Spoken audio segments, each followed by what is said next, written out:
Shalom, shalom. Welcome to our Erev Shabbat talk. This week with the Ben Ish Chai and some very interesting ideas about Shabbat and sensitivity and holiness. That all these three things work together to create a situation where the true person emerges, your higher self emerges in time and place. And the Ben Ish Chai is going to give us some ideas, and we're going to build on those. The first thing we're going to begin with is Asur lachshov heshbonot. Now, we're not supposed to think about our accounts on Shabbat. How much money you have in the bank or how much money you don't have in the bank, as the case may be. And how much you owe this one and how much you owe that one. And how much someone owes you. Or how much the government is going to pay you next month. Or maybe the opposite. All those things we don't think about on Shabbat. Why not? Well, clearly they take us out of Shabbat. They take us out of the time of the week, and they take us out of the space, the psychic space of being with Hashem on a special day that He set aside for us to be with Him. So it's like when I think about my cheshbonot, when I think about my accounts, whatever they may be, large or small. If you're a broker in New York and you've got a $20 million deal pending for Monday morning, you have to have the mental power not to go there. And if you're a 15-year-old kid and your friend, popped the bicycle wheel and you have to fix it, or he has to fix it, also we're not supposed to go there. Because it's taking us out of Shabbat. It's taking us out of that special time and place. Now, how does that contribute to our sensitivity? Because essentially we're putting up certain walls around Shabbat, and we're saying, okay, now we are in Shabbat, and we're not going to deal with the things of this world for at least 24, 25 hours. How does that create sensitivity? Think about it. Sensitivity is the gate of holiness because you feel things that you don't necessarily feel. Things that are there, but you don't know they're there. Now, the ultimate sensitivity, of course, is to the presence of Hashem. That He really is present in this world. And wherever a human being is, a part of Hashem is with him. But unfortunately, the physical world is so powerful, so thick, and the walls of the physical world are so dense that it's hard for us to feel the presence of Hashem. So Hashem gave us the Torah, and He said, this book is going to help you become more sensitive to holiness. It's going to give you guidelines. It's going to set boundaries for when and where you do what you do. But on Shabbat, it's my time. Right? Shabbat is God time. And that's the best time. If we're in the right state of mind. Because Shabbat is like this little mini vacation in the middle of the tornado, of the weekday. So the first thing we don't want to do is start thinking about this one owes me or I owe him.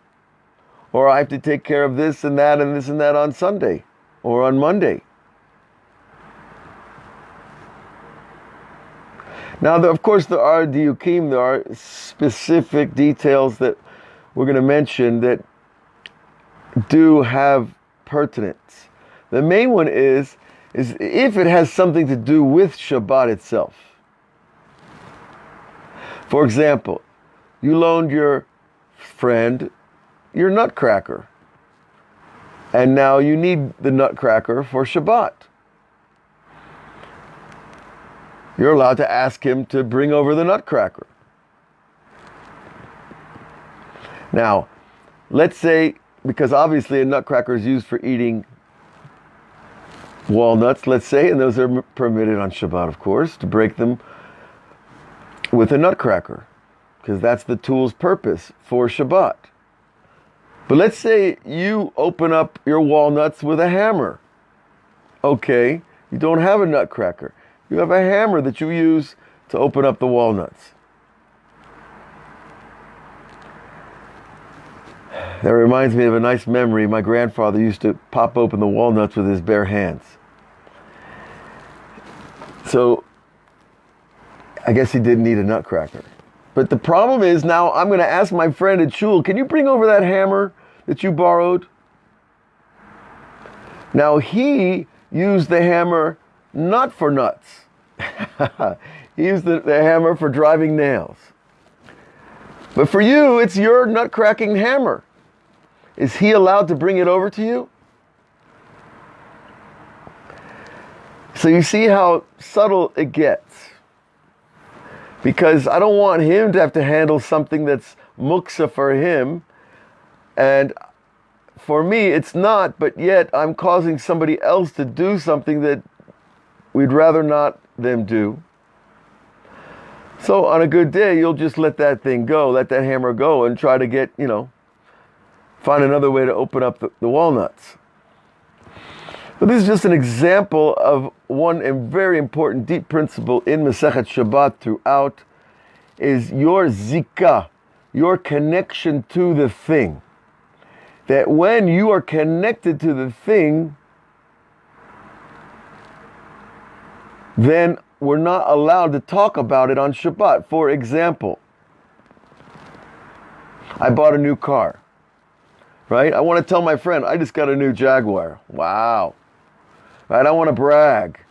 I spent XYZ money. Is that forbidden or permitted on Shabbat? Well, from the laws of Derech Eretz, it would seem to be arrogant, so you wouldn't want to say it anyways, to brag about the price of your car. Okay, people do that. We'll let them have that. That's their thrill. It's short term, believe me. Nonetheless, if I just mentioned to my friend in passing I bought a new car on Shabbat, that car is not usable on Shabbat. You could say it's muksa, you shouldn't talk about it. It's not true. That's called sipurim ba'alma. Things that you tell people. You're allowed to tell people on Shabbat, I got a new car. Now, if you're saying to him, I got a new car and I'd like to sell it, and you tell your friend that you can't do on Shabbat, because you're introducing the idea of connection. I want something from this car that I cannot do on Shabbat, that's not connected on Shabbat. I want to make money from this car. Then it's forbidden. That's a zika in Hebrew. It's a connection to it, to the item itself, and it's not connected to Shabbat. So if people are sitting at the Shabbos table talking about things that are not of Shabbat or not of holiness per se, it's not that they're doing a forbidden thing, and we shouldn't go around correcting people ever. Unless that's our appointed position, shall we say. Because the idea of Judaism is to bring us closer together, to love God together, to serve God together. And when you start criticizing people, it's not going to be very together very long. Right? People don't like to hear that. And there's a great wisdom in being able to deliver information to somebody without them being hurt or being insulted. So that's a work that takes a long time to develop. And okay, one thing at a time. But right now, in learning about Shabbat and the sensitivity to Shabbat, it also means you see the sensitivity to where other people are holding. This other person might not be at the same level as you on Shabbat. And for him to talk about the World Series is a great pleasure for him. If he says, did you see the Yankees are in the World Series? That's not a sore to get on Shabbat. But to say, on Monday there's a game, the World Series is on Monday, come over to my house. That we don't do on Shabbat, because we're planning on Shabbat to go out of Shabbat. Once you're out of Shabbat, you can plan to go to a World Series game. But just to share your excitement about something is not forbidden. Now, some Hasidic, some very religious people, Hasidic, by the way, comes from the word of piety. Piety means going beyond the letter of the law. And since the first law of the Torah is V'yafta l'recha kamocha, like Rabbi Akiva says, like Hillel HaZaken said, that which is hateful in your eyes, don't do to others, which is the inverted language of do to others as, love others as you love yourself. These are all part of the same ideas. the first law of the Torah is to love other Jews and other God's creation, then I don't want to do anything that's going to cause them not to love Hashem or the Torah or the Jewish people. And that's a big responsibility. That means wherever I am, I could cause the opposite. If I speed in traffic, if I cut somebody off, and they see this old guy with a white beard, it doesn't look good. It's not nice. No, maybe I had a reason, but they're not going to know my reason. So you see, Judaism demands something that other religions don't. That's caring about what other people think of you, but not of you. Of you as a Jew carrying the name of God, carrying God's reputation. And when you get sensitized to that, all of a sudden things start falling into place and your priorities start to change and your sensitivity to what's important changes to what's less important, and that is where the gates of holiness begin. Okay.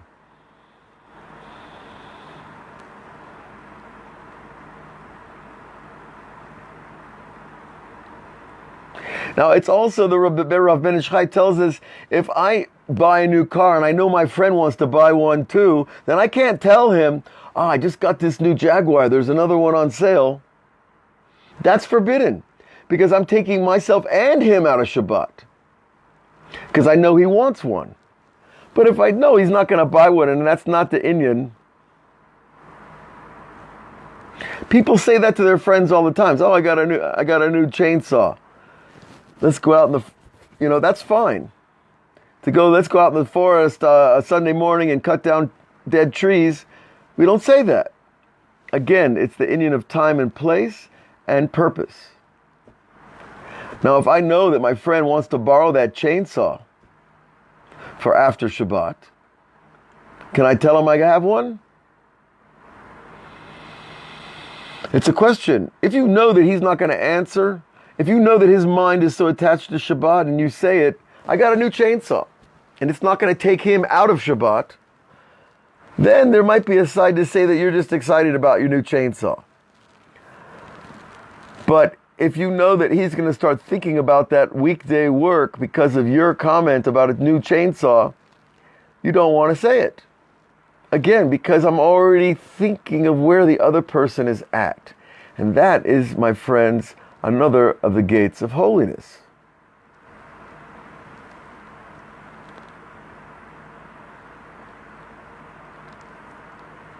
But if I know he doesn't need the chainsaw and he doesn't care, and actually he doesn't like chainsaws, he saw too many movies when he was a kid, etc. Well, then it's Sipurim Ba'alma. It's just something that people talk about, and it's not really important. However, we are attempting to be a little bit pious on Shabbat, a little bit more beyond the letter of the law. But see, that's the beauty. When you know the law, then you know where the piety really is. But if you don't know the law well, then you could take anything for being pious and it's not. Or you could accept other people's ideas of what's pious and it's not. Because other people like to be strict on themselves. It makes them feel holy. And in some cases they are holy. And in other cases they're not. They're taking on what the Ben Ish Chai calls Hasidut Shtut, foolish piety. Now, other people will argue about this and say, no, Avraham, people should take on whatever they can because they're not going to take on enough anyways. And that is a juvenile approach to religion, and I find it's immature, and if people have spoken to me that way before, and I said, I'm afraid you're out of your league. When you're telling other people that they should keep strict interpretations, the strict interpretation is love your friend. The strict interpretation is give him something to eat and put his shoes on his feet. That's strict interpretation of piety. Not to send a guy out into the winter to take a freezing mikveh when he weighs 97 pounds and his bones are showing through his skin, and you're saying, well, you have to go in the freezing mikveh. Sorry, that's not piety, that's foolishness. Okay. Another interesting thing, now, it used to be in the days that letters, physical letters written on paper. They still exist, believe it or not. Physical letters that exist on paper, we don't read them on Shabbat. And now it might be a card from someone saying, Shabbat Shalom, have a great Shabbat. If that letter is already open before Shabbat, and you know it's a Shabbat blessing from a friend, then you can read it on Shabbat. But if you don't know what's in there, you can't read it, and you can't open it to split open the seal of the envelope. What's the point? Well, because most letters have things to do with the weekday and not Shabbat. And so when we read something that takes us out of Shabbat, we're kind of not being with Hashem. We're kind of leaving Hashem. You know, would you leave the king's palace just because you wanted to go watch the basketball game? Now, sometimes we read secular books or, adventure books or history books or all kinds of books there are to read. I'm talking about kosher, not unkosher books. If a person has the ability to sift the tov from the raw, the good from the evil, and there is a tzorach in holiness for him to read something that's not of Kedusha, that's not of the Torah, people do read such things in the bathroom, etc., etc.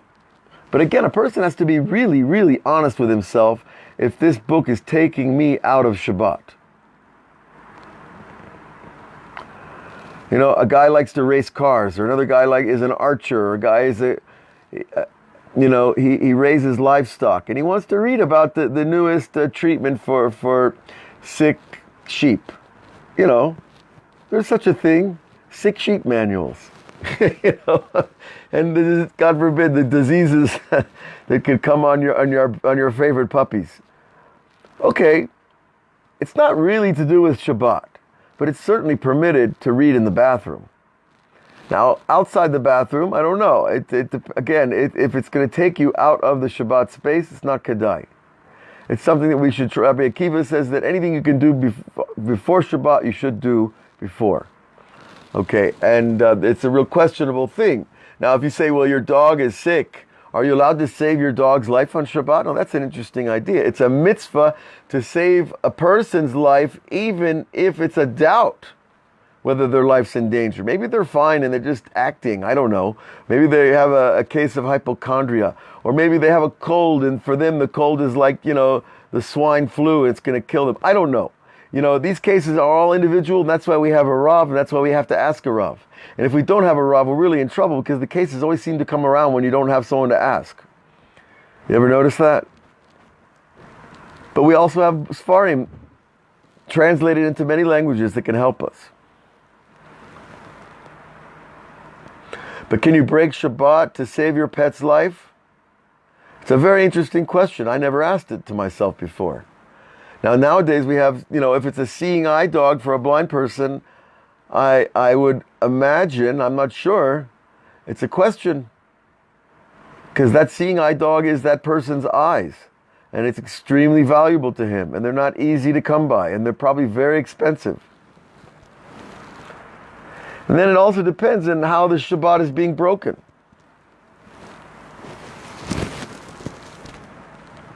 There's a lot of factors involved. And then are there non-Jews around that can help you? Through illusion, through a few words. That's always the chief case. But that's why we have a Rav, and that's why we address these questions to people who have learned these laws in great detail. And they also have great respect for Shabbat and for human needs. Okay, another thing that we don't do, the Rav Ben Ish Chai tells us, is to arouse anybody of pain. So let's say for you, it's funny that so-and-so slipped on a banana peel, the classic cliche. You're walking to shul and you see a guy slip on the banana peel. And it's just a funny image, and it could make you laugh. But I don't want to laugh when that person falls because of a banana peel. It's not really funny to him. He's going to suffer some amount of pain. So you have to have this level of sensitivity to others to be able to suppress the laughter. That's another level of holiness. Compassion for another person. It's funny, but it's not really funny. And so on and so forth.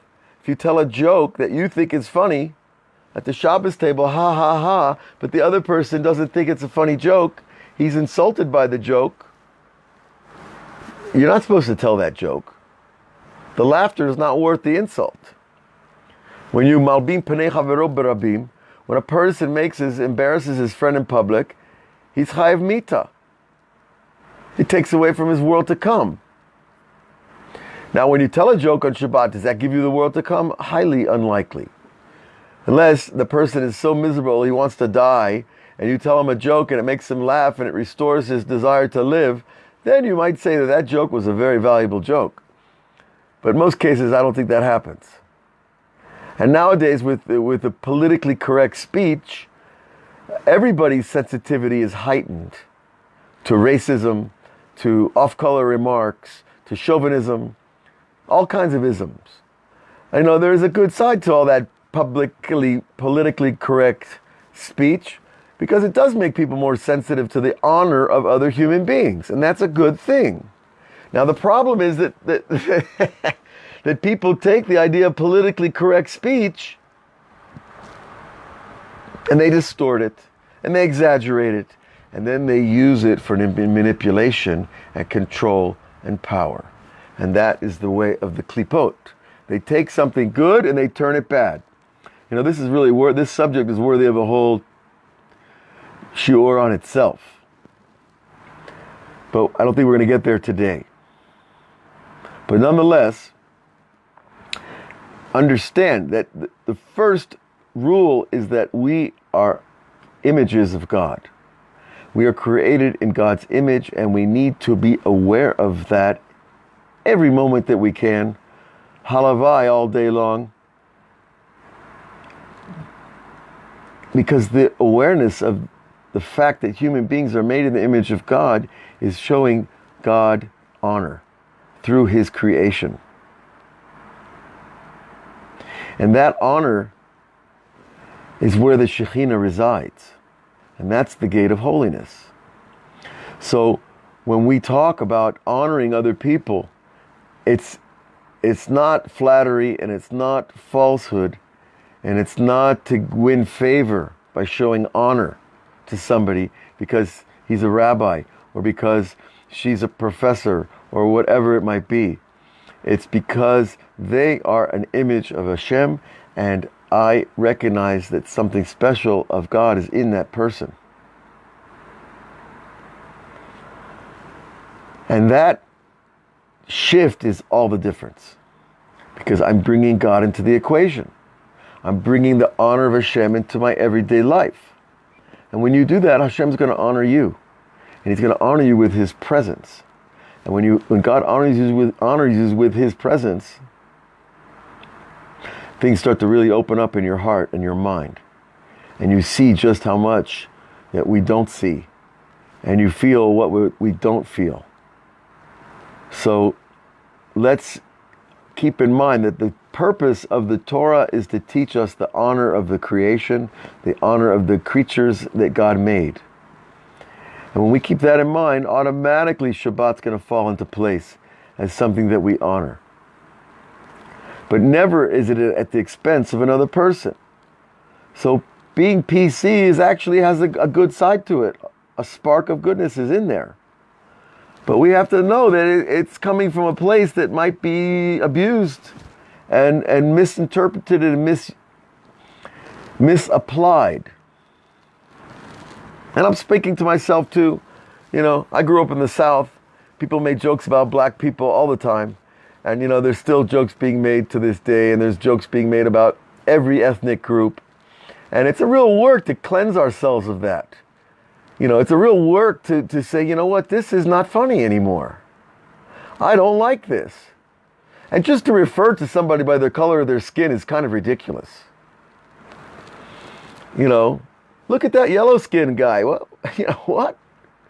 Look at that pale person. Did you talk to that pale person? He's pale as China. What? It's ridiculous. If you want to speak to somebody, speak about their honor. Speak about something that reflects their good points. And person's skin color or his nation of origin are so small, so insignificant compared to the totality of a human being. And so Shabbat brings us closer to the sensitivity that we need for all the world and all the week. And halavai, we should be able to drag some of Shabbat into every day of the week. And that's a work too. But just remembering Shabbat, Monday, Tuesday, Wednesday, Thursday, etc., by remembering Shabbat, you are already bringing Shabbat into your weekday.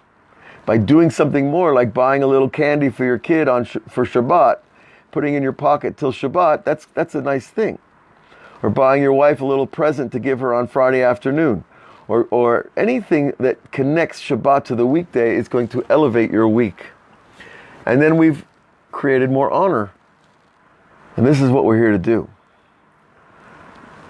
So, Rosh Hashanah is coming up and Yom Kippur, and I'm sure that there are people that I need to apologize to where I haven't honored them properly. And vice versa, we have to forgive people who haven't honored us. But when we get in touch with the sensitivity, kavod is gematria lev, and a person's kavod, his honor, is sacrosanct. It cannot be touched. Because you can destroy a person. You can kill him. And God has his ways of revealing a person's arrogance that he does. And that's his business. Okay. So we should all be blessed with the honor of Shabbat, the honor of the human race, the honor of all creations. In proportion, each person, each thing at their level. There are different levels of honor. But there are bottom lines too, that we don't cross. And Shabbat teaches us the boundaries. Shabbat gives us a sensitivity that we don't necessarily have during the week. And the more I can bring Shabbat into my weekday, the more I can bring those boundaries of honor into the weekday, the more the holiness is going to infuse all of our lives. So God bless you, and we'll look for you this week coming on Patreon. A lot more things happening. We'll continue the Messiah Files. We're continuing also video poems. And of course, our masterclass in reincarnation on Patreon. So there's a lot happening, and we're looking for your creative input as well. On Web Yeshiva, I'm teaching a unit on Kabbalah and Shalom Bayis, harmonious relations in the family. And the ideas there are really for all the world. So check us out wherever you are and whenever you can. And Shabbat Shalom. Enjoy.